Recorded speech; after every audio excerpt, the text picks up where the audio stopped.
Et bonjour YouTube, j'espère que tu vas bien ma petite couillette, j'espère que vous allez tous bien. Bienvenue pour cette review catch du mois, cette review de WWE. Pour la review WWE Crown Jewel, vous appelez ça comme vous voulez. Bref, les jouets de la couronne 2024. Made in WWE. J'espère que vous allez bien. J'espère que vous allez bien. Et que tout se passe bien pour vous. Voilà, c'est important. Donc, on va vite fait faire la review du show. Je pense pas que ce sera très long. J'ai pas énormément de choses à en dire. Il y a quand même 7 matchs par rapport au show des derniers mois qui avait que 5 matchs.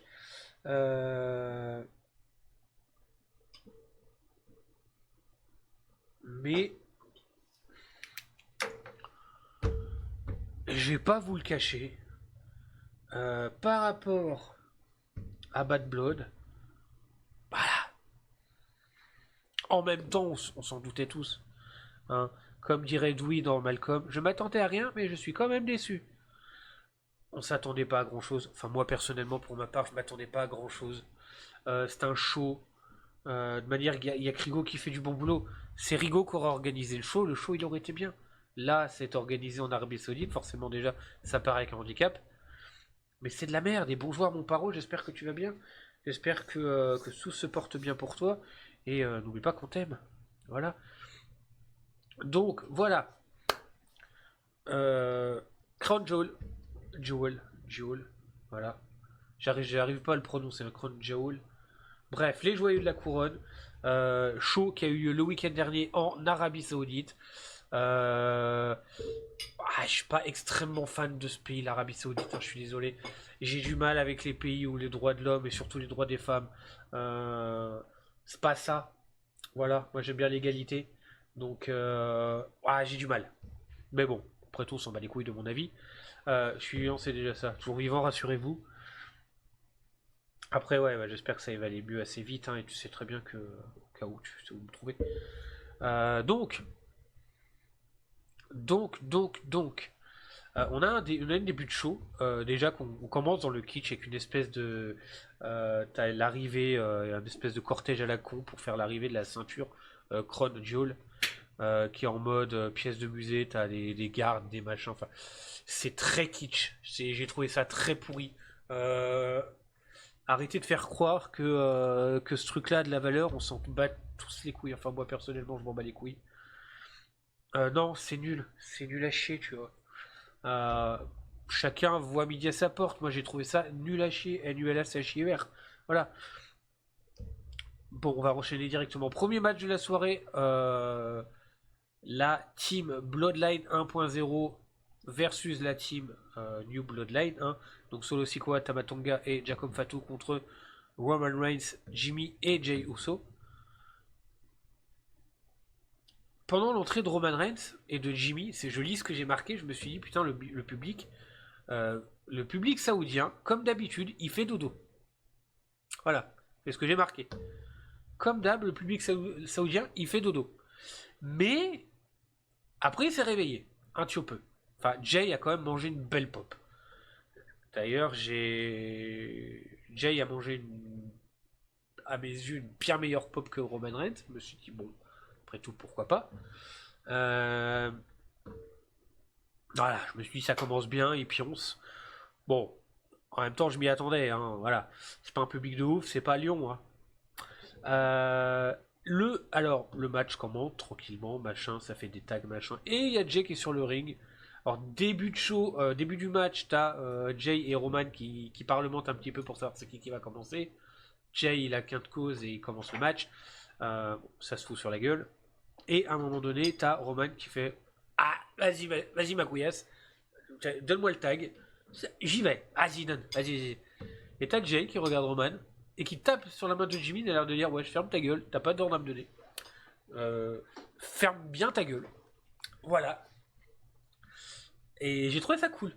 J'ai trouvé ça cool parce que ça continue l'esprit de Jay de dire écoute, je suis venu avec toi, enfin je me suis réaligné temporairement avec toi. Jimmy, bon, ça va. Jimmy, on a un peu fait la paix. Ah, voilà. Par contre, toi, je peux toujours pas blairer ta gueule. Voilà, je peux toujours pas blairer ta gueule. Si je fais équipe avec toi, c'est parce que déjà, les FDP que sont Bloodline 2.0, ils m'ont fait perdre mon titre intercontinental. Et parce que j'estime que Solo Sikoa, il est pire que toi. Mais sinon, toi, tu restes un gros FDP. Donc ferme ta gueule. Voilà. Je l'ai pas dit comme ça, mais c'est un peu ce que ça veut dire. Et c'est bien parce que t'as pas un Jay qui est en mode oui, mon chef tribal. Oui, je suis de retour. Non, c'est. Il dit, je me fais équipe avec toi, mais je suis pas ton pote. Tu vois, t'es plus mon boss. On est égaux. Donc ta tentative de me donner un ordre, tu la prends, tu la mets dans ton cul, mais très profond. Tellement profond que tu peux te ramener les dents de sagesse avec, tu vois, ma couillasse. En gros, c'est ce que ça veut dire. Et je trouvais ça sympa. Voilà. Ensuite, j'ai noté une construction de match classique, c'est-à-dire qu'en début de match, on a les Usos qui sont quand même. Qui ont l'avantage. Et puis à un moment donné, suite notamment au refus de Jey Uso de faire le tag sur Roman, les Usos, ils sont un petit peu tout seuls contre les trois autres et ils sont en difficulté un petit moment. Puis, tonton Roman Reigns trouve le moyen de se faire taguer, il rentre dans le ring, il défonce la gueule à tout le monde. Petit moment de botch, à un moment où Solo tente un tombé sur Roman Reigns. Jay est censé casser le tombé, sauf que Jay a... il nous a fait une SNCF, c'est-à-dire qu'il s'est pointé avec 3 heures de retard. Donc au moment où Solo couvre Roman, 1, 2, 3, et en fait Jay casse le tombé après. On a tous vu, surtout qu'en plus le plan il était... Le plan, il est en gros sur l'arbitre qui est bien sur... Tu voyais bien la main de l'arbitre qui faisait 1, 2, 3, et après, non, il n'y a que 2. Voilà. Bon, c'est pas grave, mais voilà. Mais bon, l'arbitre, après, il s'est pris un ref bump. Donc on va dire que ça rééquilibre la force. Il s'est pris Tamatonga dans la gueule. On va dire que bon, sur ce coup, on le pardonne. Voilà. T'as payé.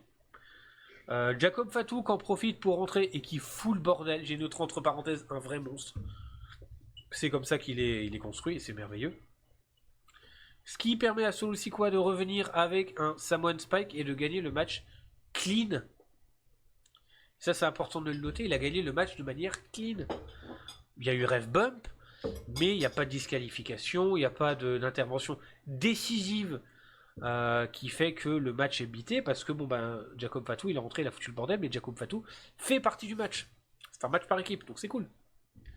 Le fait de faire gagner Solo de manière clean, moi j'ai trouvé ça très cool parce que ça peut raconter la suite de l'histoire qui nous amène éventuellement au Wargame pour les Survivor Series.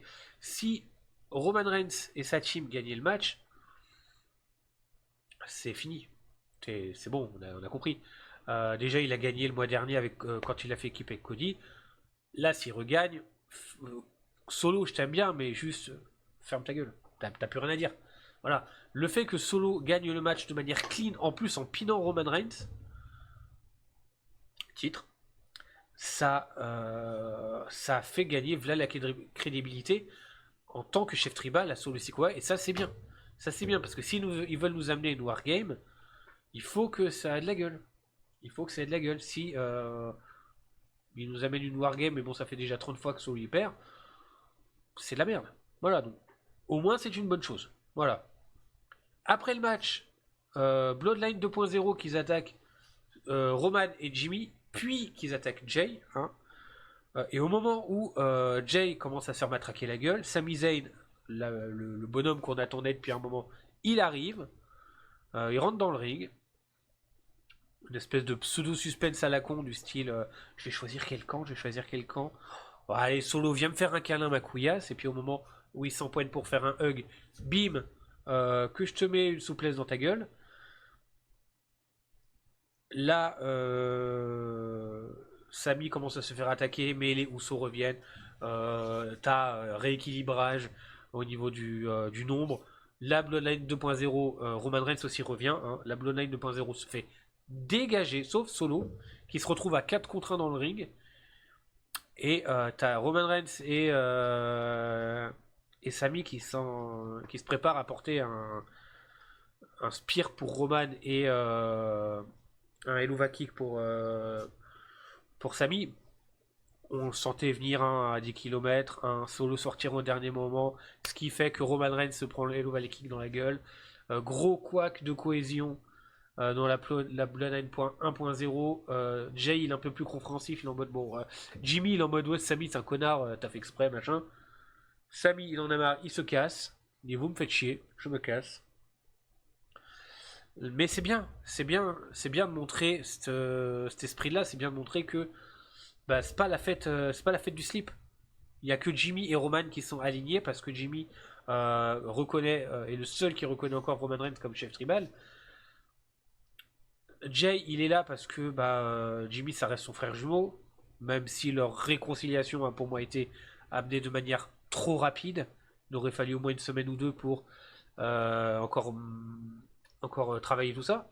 Et bonjour Yuki, j'espère que tu vas bien. J'espère que tu vas bien et merci. Merci pour le coucou et prends soin de toi, c'est important. Et encore merci de passer, même si ce n'est qu'un instant, le fait que tu sois là, ça fait plaisir. Ben tranquille, pépère.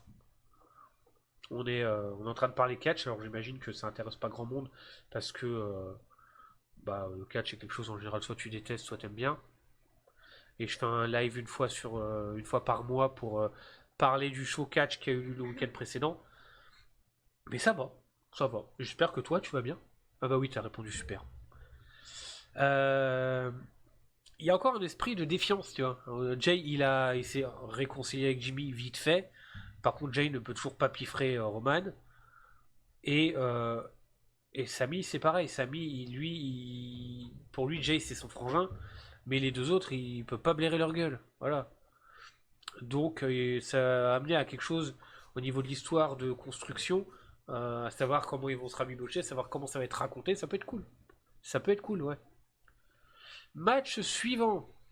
Match suivant, j'ai noté pour les titres féminins par équipe. Donc Io Sky et Kairi Sen contre Métaphore, Lashley Legend et Jakara Jackson contre Chelsea Green et Piper Niven contre Jade Cargill et Bianca Belair, les championnes sortantes. Voilà. Les championnes en titre. Alors j'ai noté que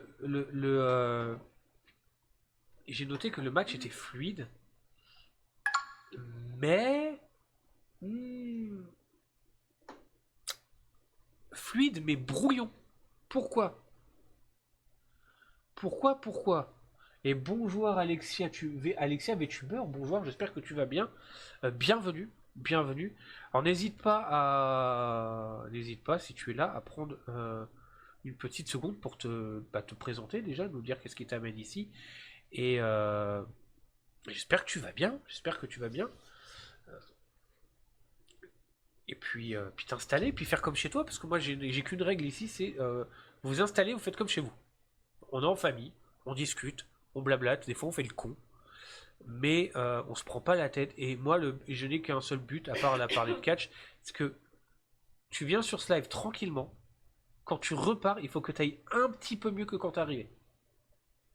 Sinon, c'est-à-dire que j'ai pas bien fait mon travail. Voilà. Donc, n'hésite pas à te poser, si tu as envie de raconter des conneries, vas-y. Du moment que ça reste dans le chill, bien sûr. Et puis à discuter avec nous. Hein. Puis encore mieux si tu es fan de catch. Je te rassure, les live catch, c'est qu'une fois par mois. C'est en aucun cas le plus gros de la chaîne. On reste sur du React. Un petit peu de Skyrim de temps en temps. Et surtout beaucoup de chill et de la bonne humeur. Et on adore parler de bouffe. Voilà. Si tu aimes parler de bouffe ici, même si t'aimes pas, hein, t'es chez toi. Alors si t'aimes parler de bouffe, c'est encore mieux. Voilà, franchement, c'est la vie. Donc oui, j'ai souvent dit, même pour ceux qui me suivaient depuis les débuts où je parlais de catch sur la chaîne, les Fatal 4-Way comme ça, par équipe, j'ai toujours trouvé ça bordélique. C'est-à-dire, je m'explique, vous avez 4 équipes qui s'affrontent.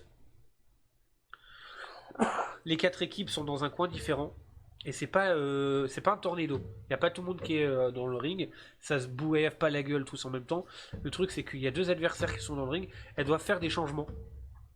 Enfin, elles peuvent faire des changements. Sauf que n'importe qui peut faire des changements avec n'importe qui. Et ça peut nous amener à, comme ça a été le cas dans ce match, à des bordels. À ce que l'arbitre ne sait plus qui est la personne légitime dans le ring, contre qui elle est. Et ça nous a amené plusieurs fois dans ce match, je trouve, à des cafouillages. Et c'est le bordel. Ah, en général, c'est assez bien géré. Même si c'est pas ce que ça reste le bordel, mais alors là, c'était un peu le cafouillage à un moment. Je dis pas qu'il était dégueulasse, mais je dis que ça, de temps en temps, ça pédale un petit peu dans la smoule et ça montre bien ce que j'ai toujours dit, que ces matchs peuvent être facilement compliqués à gérer.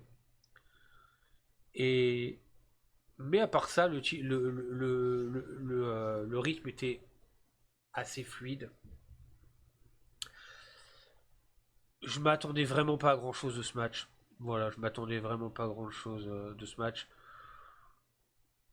Je dirais pas que j'ai trouvé ça nul, mais je dirais pas non plus que j'ai trouvé ça bien, je suis désolé.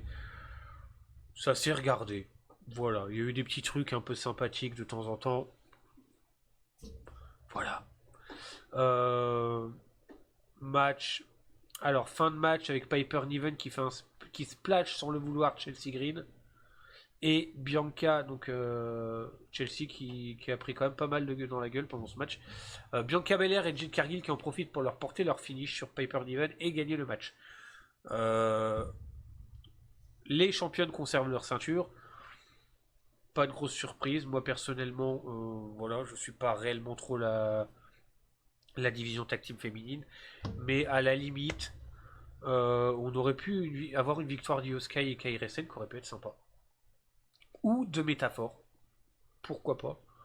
Mais ça reste pas déconnant. Voilà.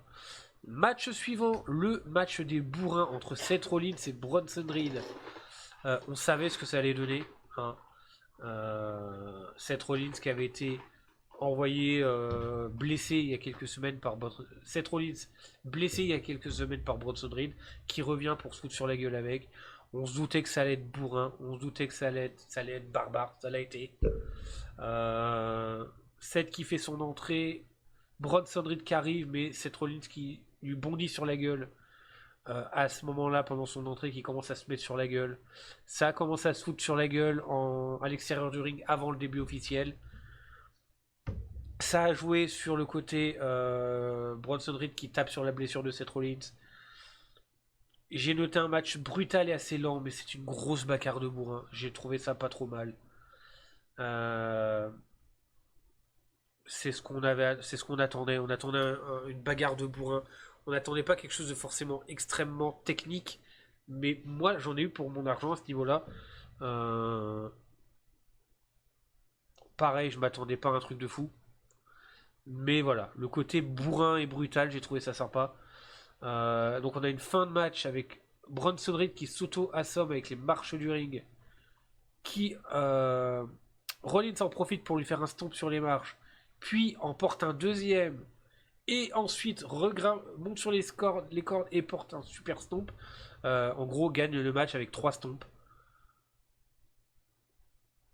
Le truc, c'est que après lui avoir porté 3 stomps dans la gueule, Seth Rollins célèbre vite fait, il sort, il s'en va. Et t'as Bronson Reed qui regarde debout en mode viens là, ma couillasse, on en a pas fini, toi et moi.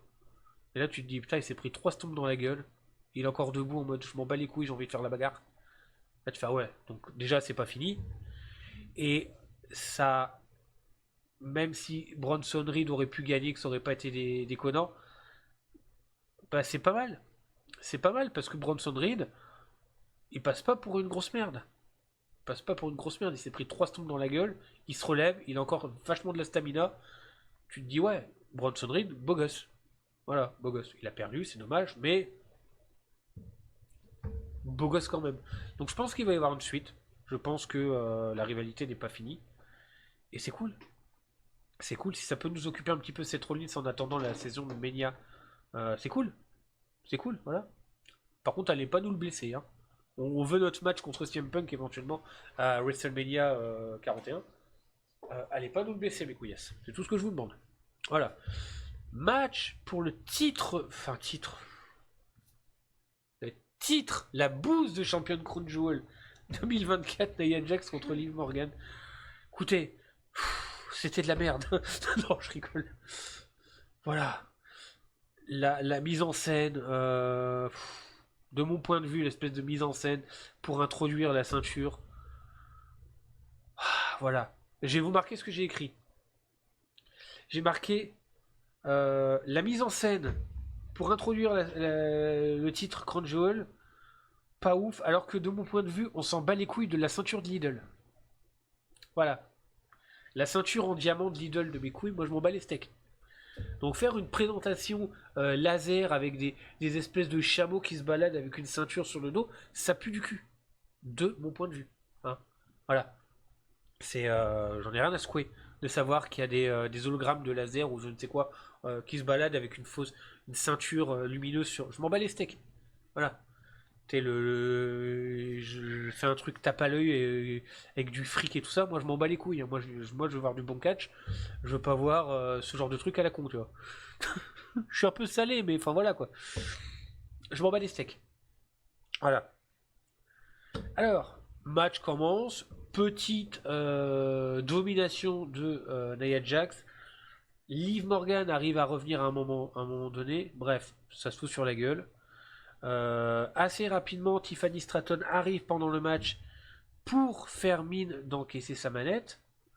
Sauf que Tiffany Stratton, clairement, on savait pas sur qui elle voulait l'encaisser.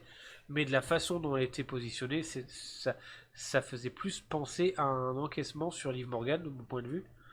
Mais Nia Jax, visiblement, lui a pas fait confiance. Elle l'a regardé, elle a l'air de dire tu vas dégager tout de suite, je te pète ta gueule sinon. Donc, Tiffany Stratton se fait dégager des abords du ring par Nia Jax. Nia Jax retourne à ses affaires, retourne au match. Mais Tiffany Stratton revient dans le match.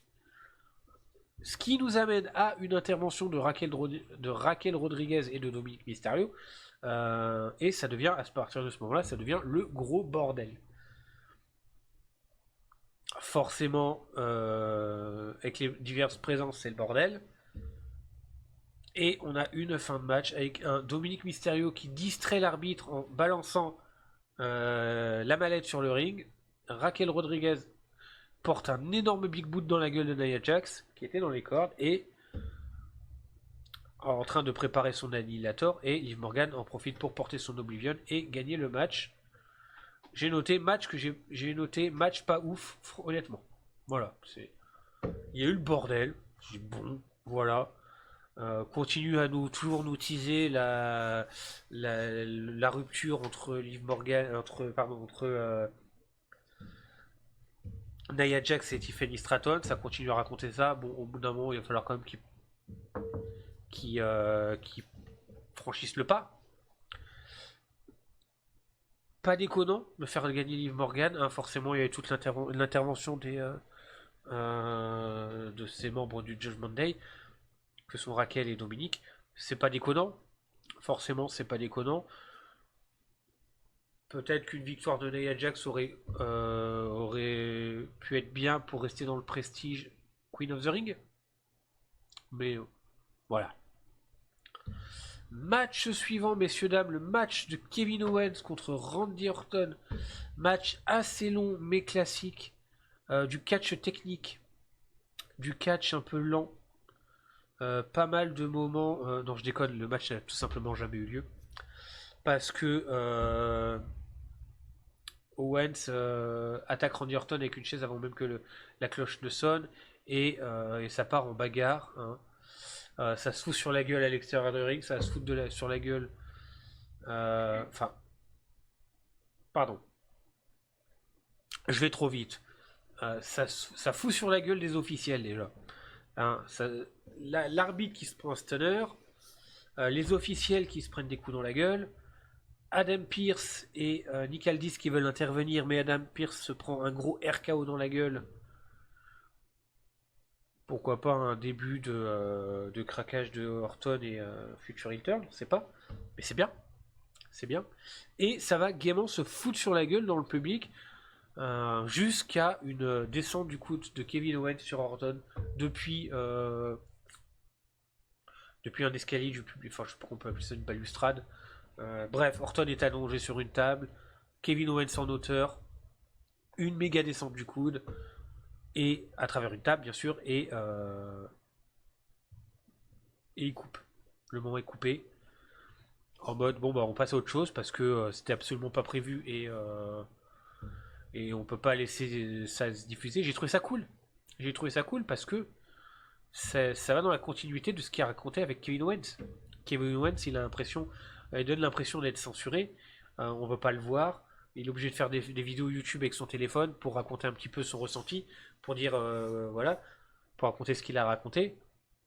Parce que aux yeux de Kevin Owens, c'est bien Randy Orton et Cody Rhodes qui les ont trahis. En début, Cody Rhodes parce qu'il était associé avec Roman Reigns, puis Randy Orton qui lui a foutu sur la gueule alors que bon, il se faisait que se défendre. C'est super comment c'est raconté, c'est vraiment cool parce que d'un point de vue encore une fois de Kevin Owens, c'est lui le gentil dans l'histoire et tout le monde lui a tourné le dos. Et en plus, on le censure. Donc le fait de continuer à raconter ça, genre on va lancer la pub parce que voilà. Et hop, ça passe sur la pub pour balancer les dates de la tournée WrestleMania européenne. C'est cool, mais non, il n'y a pas de mais, c'est cool parce que ça reste dans cet esprit-là. C'est pas déconnant.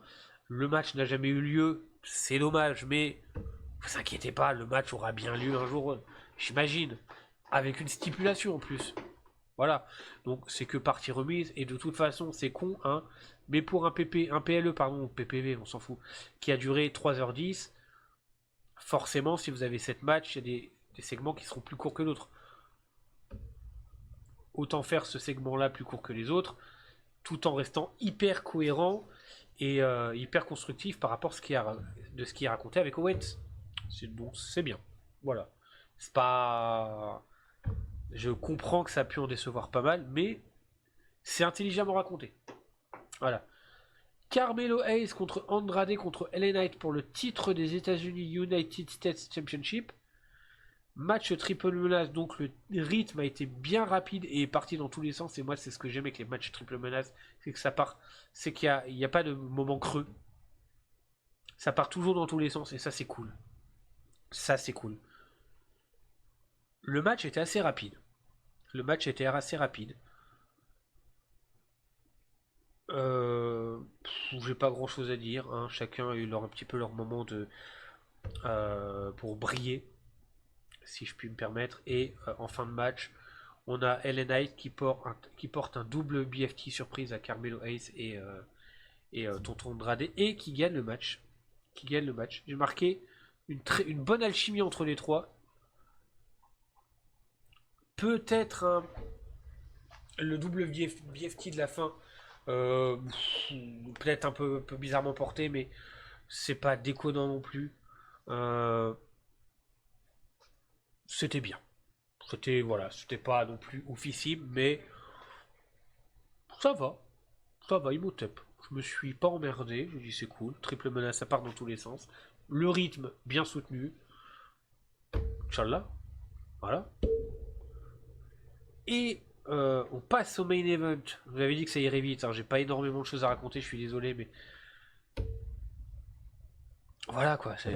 C'était très classique, c'était pas. Alors, j'ai pas l'air d'être trop salé parce que j'essaie toujours d'essayer de voir le positif des choses, mais honnêtement, je me suis pas régalé. Je me suis pas régalé dans ce show-là, hein. Donc c'est pour ça que j'enchaîne assez vite, hein, j'en suis désolé. Donc le main event, le match champion contre champion pour le titre de champion Crown Jewel de Lidl entre Gunther et Cody Rhodes. Et j'ai noté, alors voilà, hein, la présentation chameau lumineux, mes couilles, c'est bon, je l'ai déjà raconté une fois, on s'en tape. J'ai noté l'opposition intéressante avec ce contexte de départager le meilleur des champions majeurs, donc le champion majeur d'Euro contre celui de SmackDown. Le contexte est sympa, il y a deux champions majeurs, le but du jeu ça reste de raconter une petite histoire sur quel est le meilleur champion majeur des deux. Ça a été sympathiquement raconté entre Gunther et Cody Rhodes. Maintenant, Le match en lui-même est pas mal.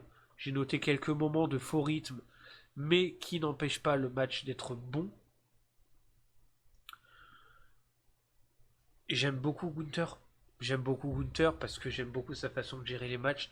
Euh, Même son personnage, on va en reparler à la fin du match, on va reparler de son personnage, mais il a une aura et moi j'aime beaucoup ça. Parce qu'on a une fin de match avec un Gunther qui contre. À un moment donné du match, Gunther se dit ce match, je vais le gagner avec ma prise du sommeil. Et en fin de match, on a Gunther qui contre un super Cody Cutter en prise du sommeil. Mais Cody Rhodes le contre en petit paquet et gagne le match. Voilà. La fin du match, j'imagine, a été faite pour ne pas trop décrédibiliser Gunther. Le fait de le faire perdre avec un petit paquet, j'en ai vu, hein, notamment des collègues. Coucou Darren, j'espère que tu vas bien. N'hésitez pas, si vous aimez le catch, à aller voir la chaîne Darren Ennis Catch. Très ancien youtubeur catch, hein, le plus ancien des FR. Et qui est un collègue depuis longtemps. Des bisous ma couillasse. Je sais que tu as râlé sur cette fin de match. C'est vrai un match champion contre champion en PPV, en PLE, gagner en petit paquet comme ça peut sembler puer la merde. Surtout que moi personnellement, j'aurais préféré que Gunther gagne. Mais le fait de le faire gagner par un petit paquet, c'est peut-être stratégique dans le sens où c'est une petite erreur de calcul de la part de Gunther. Il s'est fait contrer un peu bêtement, mais il passe pas pour quelqu'un de faible. Il s'est pas fait déboîter la gueule avec un gros finish. Il l'a perdu par petit paquet, 1, 2, 3. Ça vous me pète les couilles. J'ai perdu, mais ça montre pas un Cody qui a dominé Gunther. Voilà. Dans le match, ça aurait plus tendance à un moment donné d'être l'inverse, c'est-à-dire que Gunther lui a quand même mis pas mal tarif. Mais ça reste mauvais à mon sens, parce que pour moi, Gunther aurait dû gagner le match, même quitte à faire une intervention de Kevin Owens. Cody, à cet instant, et le babyface, hein, de la compagnie, c'est le champion majeur, c'est celui qui a mis fin au règne historique de Roman Reigns. C'est le numéro 1 des numéros 1 dans la compagnie, c'est Cody Rhodes. Pour crédibiliser déjà Gunther en tant que King of the Ring et en tant que champion poids lourd, pour donner l'aura du champion poids lourd pouvant se rapprocher d'un champion WWE, faire gagner Gunther, pour moi, aurait été la meilleure des solutions. Cody perd un match, on s'en bat les couilles. Clairement, on s'en bat les couilles, parce que ça reste le numéro 1. Tu fais une petite intervention de Kevin Owens, où il le déconcentre, et Gunther, sans capter qu'il y a eu une intervention, lui porte un powerbomb ou la prise du sommeil ou autre. C'est pas déconnant. C'est pas déconnant, on peut dire ouais non mais Cody l'a perdu mais c'est pas de sa faute machin, sans décrédibiliser Gunther. Là Gunther, bon, il reste très, je dis pas que Gunther c'est merde d'avoir perdu ce match, non, il reste très crédible. Mais je sais pas, moi j'aurais préféré que Gunther remporte ce match. Bon, même là j'ai pas eu ce que je voulais, c'est pas grave. Fin de match, ce que j'aime bien en cette fin de match, et j'aime beaucoup le personnage de Gunther qui est heal. Hein, heal, ce qu'il faut savoir pour ceux qui connaissent pas le catch, heal, c'est-à-dire que c'est un connard, c'est le méchant. C'est un méchant, mais c'est un méchant fair play. C'est-à-dire que Gunther, quand il fait un match, il compte pas sur les interventions, il fait son match de A à Z. De temps en temps, dans les weekly, il y a une petite intervention de tonton Ludwig Kaiser. Ça reste exceptionnel. Ah, mon téléphone, ça va être un appel de merde, ça encore. J'adore le démarchage. Là, Gunther fait son match proprement. Et en fin de match, bien qu'il ait perdu, petite poignée de main respectueuse entre les deux. Et ça, c'est bien. C'est ça que j'aime avec l'aura de Gunther. C'est que c'est un champion, c'est un heel. Mais c'est un heel qui est respectueux de son adversaire. C'est-à-dire, si tu veux pas commencer à lui casser les couilles et lui raconter des dingueries, des machins, il va te foutre sur la gueule pendant le match. C'est son boulot, c'est un match. Mais il va pas essayer de te la mettre à l'envers. Tu vois. Et c'est ça que j'aime bien chez lui, c'est que il gagne ses matchs par lui-même. C'est pas le heel classique qui triche, qui a ses potes qui viennent l'aider tout le temps. C'est Gunther, il est solide, il gagne ses matchs de A à Z. Et ça, c'est ce que j'aime beaucoup avec Gunther. C'est qu'il a. Des fois, tu te dis que Gunther est plus twinner en fait que heel. Et ça, c'est très bien. C'est très bien. Un gars comme ça qui peut aller péter de la gueule à du heel ou péter de la gueule à du face, tout en restant. Comment dire, fair play, c'est un petit peu du Undertaker. Il fait son match de A à Z. Quand il a envie de déboîter un face, il déboîte un face. Quand il a envie de déboîter un heel, il déboîte un heel. C'est cool. C'est très très cool. Donc GG Gunther. Il reste très crédible. Même en ayant perdu. Voilà. Alors, le moment où à la fin Triple H a donné la ceinture à Cody pour célébrer les premiers champions Crown Jewel, je me suis dit, j'ai écrit, imagine là, il y a Kevin Owens qui arrive et qui fout le bordel, pendant qu'il y a les 3-4 Saoudiens qui sont, j'imagine, organisateurs, et Cody Rhodes et Liv Morgan qui célèbrent avec leur ceinture Lidl de merde. Je me suis dit, Kevin Owens qui revient, en mode, vous me censurez, machin, je viens foutre le bordel parce que vous me faites chier. Ça aurait été cool. Mais même ça, on n'y a pas eu le droit. Sniff. Et donc, on a une fin de show avec les deux champions qui posent avec leur ceinture, avec Triple H et les 3-4 Saoudiens derrière, organisateurs, j'imagine. Et là, je me suis dit, ouais, bon, bah, c'était bien de la merde. Non, j'ai noté chaud, pas magique, je me suis pas régalé. C'était un show en Arabie Saoudite, forcément, je m'attendais pas à grand chose. Il y a eu des trucs sympas quand même. Hein. Le triple threat pour le champion US, c'était pas trop mal. Dans le rythme. L'histoire avec Kevin Owens et Randy Orton, bien faite. Le match Bloodline contre Bloodline amène à une suite d'histoires sympatoches. Maintenant, voilà. Et notamment déçu de l'effet de Gunther, qui, encore une fois, pour moi, aurait dû gagner le match. Bon. Je vous cache pas. Je vous cache pas qu'à l'instant T, on est le 6 novembre. C'est le dernier show que je fais avant ma coupure. À durée indéterminée de Twitch, parce que pour raison familiale, hashtag famille s'agrandit,